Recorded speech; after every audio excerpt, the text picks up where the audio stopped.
और आज मैं आपसे बात करना चाहता हूं कि परमेश्वर आपके हाथ के कामों पर आशीष देगा। प्रभु आपके कामों पर आशीष देगा। हमें से सभी भाई बहन चाहते हैं कि प्रभु उनके कामों पर आशीष दे। सभी लोग चाहते हैं कि परमेश्वर उनके हर एक काम पर आशीष दे, और परमेश्वर देना चाहते हैं और परमेश्वर देते भी हैं। यदि परमेश्वर हमारे कार्यों पर आशीष न दे तो हम सफल नहीं हो पाएंगे, हम जीवन में आगे नहीं बढ़ पाएंगे। यदि आप जीवन में आगे बढ़ना चाहते हैं तो जरूरी है कि परमेश्वर आपके कामों पर आशीष दे। इसके लिए हम एक वचन पढ़ेंगे, लेवी व्यवस्था की किताब उसका 26 अध्याय 3 और 4 पद, जहां पर कुछ इस प्रकार से लिखा है, यदि तुम मेरी विधियों पर चलो और मेरी आज्ञाओं को मानकर उसका पालन करो तो मैं तुम्हारे लिए समय समय पर मेंह बरसाऊंगा तथा भूमि अपनी उपज उपजेगी और मैदान के वृक्ष अपने अपने फल दिया करेंगे। आमीन।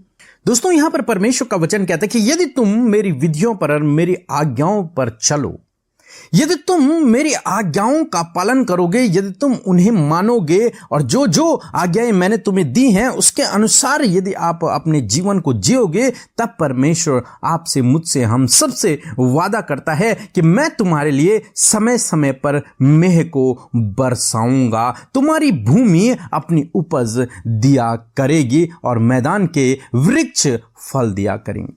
मीन्स जो भूमि होगी परमेश्वर उसे उपजाऊ बनाएगा, वो पौधों को उत्पन्न करेगी और वो पौधे पेड़ बनकर फलवंत होंगे। दूसरे शब्दों में कि परमेश्वर तुम्हारे कामों पर आशीष देगा। जो कुछ तुम जोतोगे, जो कुछ तुम बोओगे, उसका 100 गुना कटनी तुम काटने पाओगे। ये परमेश्वर का वचन कहता है। यदि तुम उसकी आज्ञाओं पर चलो, तब परमेश्वर का वचन ये वादा करता है। हम इसहाक के जीवन में देखते हैं कि इसहाक के लिए परमेश्वर का वचन कहता है कि इसहाक ने उस देश में जोता और बोया और उसी साल 100 गुना फल पाया। क्यों? क्योंकि वे लोग परमेश्वर के पीछे चलने वाले लोग थे। दोस्तों, यदि किसान मेहनत करे, वो हल लगाए, बीज बोए, परंतु यदि बरसात न हो, यदि बारिश न हो, यदि ईश्वर बारिश न करे तो उसकी जो मेहनत है वो व्यर्थ ठहरेगी। परंतु यदि बारिश हो जाए तो उसकी मेहनत 100 गुना रंग लाएगी, वो 100 गुना फलवंत होगी। इसी प्रकार से यदि परमेश्वर आशीष न दे तो हमारा काम करना बेकार है, व्यर्थ है।